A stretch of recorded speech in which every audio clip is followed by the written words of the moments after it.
Hello, I'm Bod the Bookerer and welcome to my channel. And today I just wanted to talk a bit about the books that I've been reading this week. And it's been one of those weeks as well where I've been quite busy with some work bits. And so a lot of these will have been audiobooks or will have sort of, it's been one of those where even the most chilled book on this list, it took me a really painfully long time to read it for some reason, just because I think my brain wasn't fully in it. Anyway, I don't know what this preamble is. Here are the books I've been reading this week. Anyway, first up, the more chilled book on this list that I was just mentioning, that for some reason still took me a little while to get through. Less is Lost by Andrew Sean Greer. And this is one of those things where I pre-ordered it when it came out a couple of years ago and just hadn't read it until now. I just sort of left it sat on my desk. Essentially, so if you've read Less by the same author, it is the follow-on from it. So in the original book, Less is this sort of figure who he's a writer. He's sort of a bit kind of not particularly special in some ways. You know, he's sort of seen as, you know, he's invited to this prize sort of thing. He's sort of a bit of an everyday man and things sort of often go a bit wrong for him. And it sort of almost has a sort of Bridget Jones sort of style of energy, of that kind of slightly falling upwards or kind of, sort of struggling through kind of main character. And in Less is Lost, he sort of continues with a bit of a road trip where he's invited to sit on a prize panel, but also various other things in his life are going wrong. So he basically ends up on a sort of road trip of the US in various ways. He realizes that financially he's going to be in a difficult situation due to the sort of the settling of the estates of his former lover, who's called Bob in the book, which is kind of slightly unnerving. Anyway. And so we sort of follow him on basically this sort of US road trip. And it's just really fun and silly in so many ways. It's an incredibly absurd book. So much of the humour revolves around sort of slightly ridiculous sitcom-like situations happening. So somebody inviting him but having got the name wrong, and then the sort of social awkwardnesses that follow. Sometimes it's more about somebody misunderstanding something, or he is just too awkward and nervous to sort of say the thing at the beginning and the joke gets played out too long, all of those sorts of things. And so it thrives a lot in that. And I think it felt a little bit more maybe disjointed to me compared to the original Less, which I think had a slightly more focused structure in terms of kind of returning to this thing around the relationship. Whereas this occasionally felt like we were just sort of taking left turns upon left turns to kind of keep a joke going. But I still think it was really good fun overall. And I really enjoyed just having a more fun book to read as well. Kind of like I've been sort of saying with my reading goals for this year of just, you know, leaning into actually what I'm feeling at a given time, which is if I'm not feeling dense literary novel, maybe I should be reading them at that point. Anyway, it was a good fun book nonetheless. Next up, I read Karyna McGlynn's 50 Things Kate Bush Taught Me About the Multiverse, which is a fantastic title and is why I picked it up, because I was just sort of out in a bookshop, saw this. I'm a big Kate Bush fan, as maybe evidenced by the fact I'm wearing ignore how wrinkled this is, very, very sort of crease wrinkled Kate Bush t-shirt from her album The Dreaming. Anyway, I didn't wear it especially for this. I put the t-shirt on earlier and then was just like, oh, actually, I'm just sort of like, before I do the video today, I might just read this book. And so I did.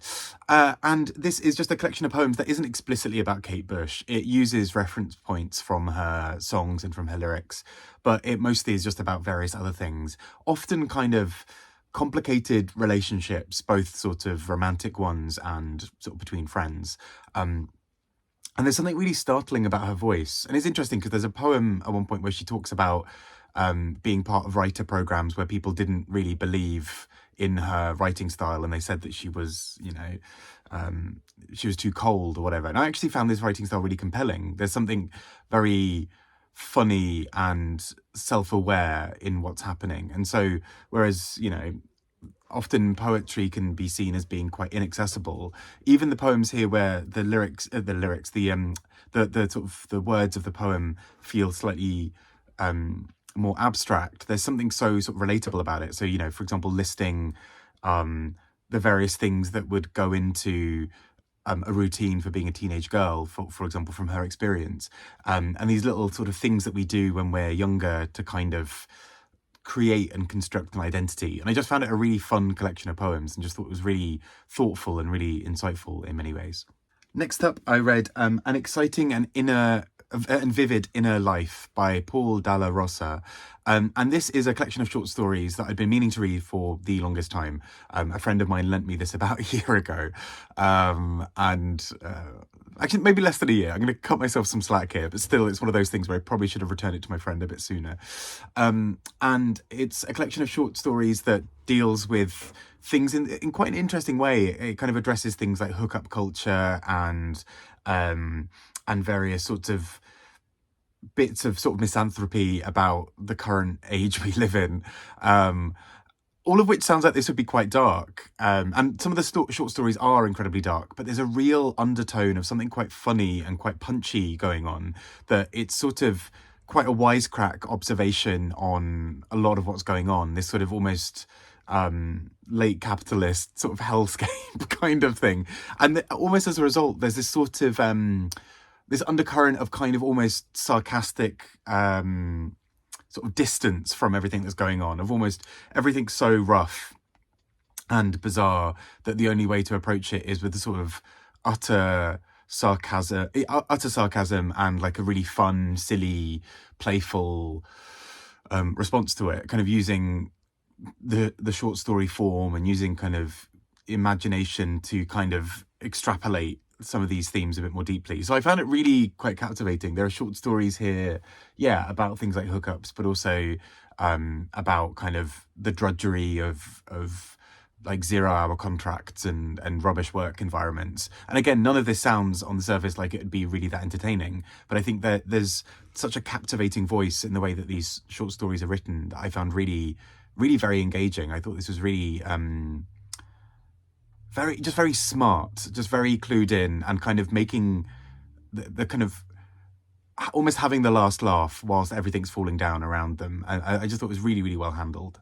Next up, I read Held by Anne Michaels, and she's more known for Fugitive Pieces, which was a novel of hers that won the Women's Prize and sort of was celebrated in many, many other ways, which I've still not read, but intend to at some point. And so I was kind of keen to read this and kind of get a sense of her.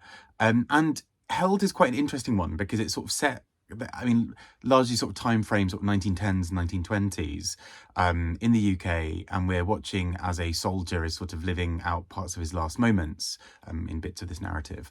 But it's quite an odd book in many ways because in the story, there's something about, I think, that the fact that he is sort of recounting parts of his life while kind of in this state that lends itself really well to a slightly unusual narrative.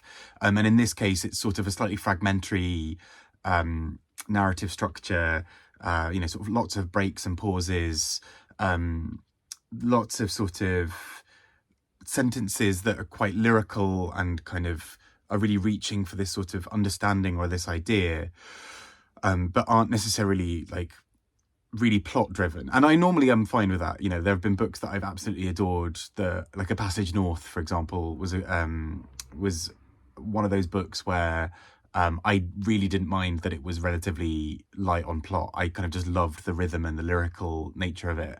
And there are parts of Held that I think are really, really beautiful for that lyricism, where you just sort of just swim in these gorgeous, gorgeous sentences. It's just lovely and it's really beautiful and powerful. And then other times where I sort of was just a little bit lost about where we were. But yeah, it's all very, very good and interesting in its own way. And I partly read this as a prompt from Ben Reed's Good, who is doing a sort of set of prompts. And I needed to read this book at some point anyway, but he's doing Annuary or January, which is sort of reading, the prompt is reading a book by an author whose name is Anne or Anna or some kind of variation thereon. So this was my little attempt to read something from that as well. Next, on a significantly heavier note, I read The Ethnic Cleansing of Palestine by Ilan Pappé. And this is quite overwhelming, really, as a book. And in some ways, I've sort of struggled to think about how to talk about this book, partly because obviously it's touching a live wire of what's happening right now. But also just because the horrors within this book are really difficult to talk about without. It's difficult to talk about this book without as kind of on the merits of it being a book. It's sort of, you're talking more about just the kind of historical recording of what's in this. But essentially, this book, as the title suggests, does a lot of goes a lot into the history of what's happened with sort of Israel and Palestine, particularly looking at some of the horrors inflicted on the Palestinian people.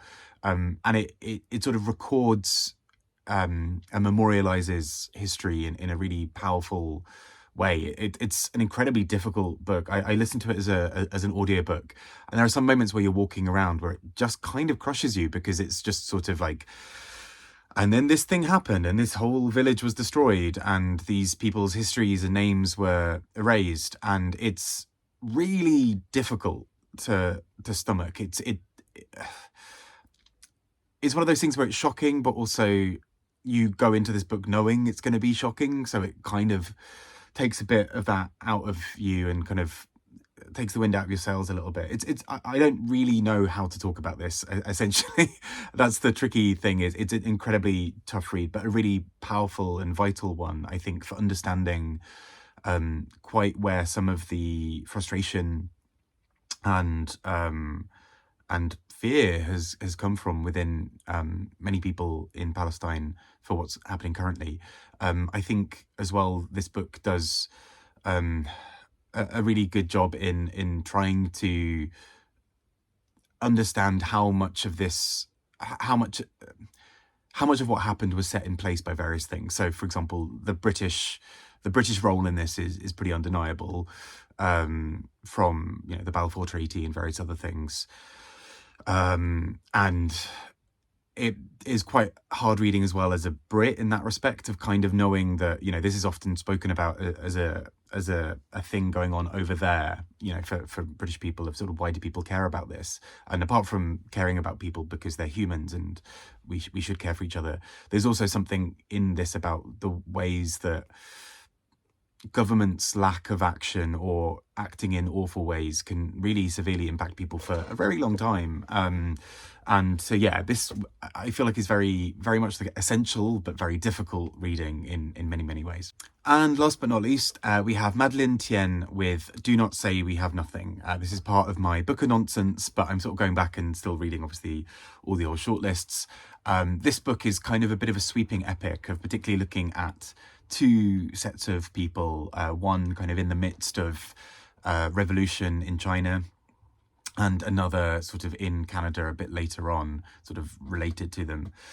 And it looks a lot at the kind of echoes of things within history. And so we get a lot of storytelling about, particularly policies in the 60s and 70s in China, and what happens later down the line when those people kind of come to, when some of the effects of those last and, kind of still show up later.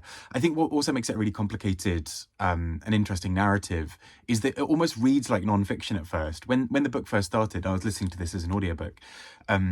I had to kind of keep checking, because it almost felt like it was told in a very factual, not necessarily cold, but very reported kind of style of sort of, in this year, this thing happened, and then this person did this, and this person woke up this day and did this thing. And obviously that is true to those characters. It makes sense that part of it is done in that kind of non-fiction style. But it's been really interesting to see how this book marries those two together, this very cold factual style at times about some of the things that are happening, but then the real human cost behind a lot of this. And so it's, a really interesting book. I can see why it was shortlisted. It's been interesting. I kind of lurk around Goodreads reviews for things like this, and I have been really enjoying how divided people have been with this, between sort of like, this is a beautiful sweeping epic and I love it and it's one of the best books ever, and people being like, I thought this was cold, I thought it made no sense, I thought it was pointless. So an interesting one. More people were on the positive side with this, and I think it just has a real heart to it from what I'm from what I've seen, that it's just this this beautiful narrative that really looks at kind of, the kind of long shadow cast by history and cast by policies and things like that, kind of in some ways similar to the previous book that I just mentioned by Ilan Pappé, but that these, there are human lives caught up in all of these things. And so small things about, a peasant revolt, or, I mean, that's not a small thing, but, small things about somebody not having access to something at a specific period in their history, that sort of shows up later in various other things. So I thought it was a really beautiful, sweeping epic of a book. And I say epic, I mean, I think it's just a bit under 500 pages, but it has so much going on within its pages that I thought was really quite beautiful. Anyway, those have been the books I've read this week. I hope you are doing really, really well. If you're like me, The Traitors has been probably a bigger detriment to my reading than anything else for people in the UK. It's very, very good. Anyway, I hope you're all doing really, really well and having a fantastic week. It's still very cold and dark here, but we have some sun appearing, which is a beautiful thing. Take care and speak to you all soon. Bye-bye.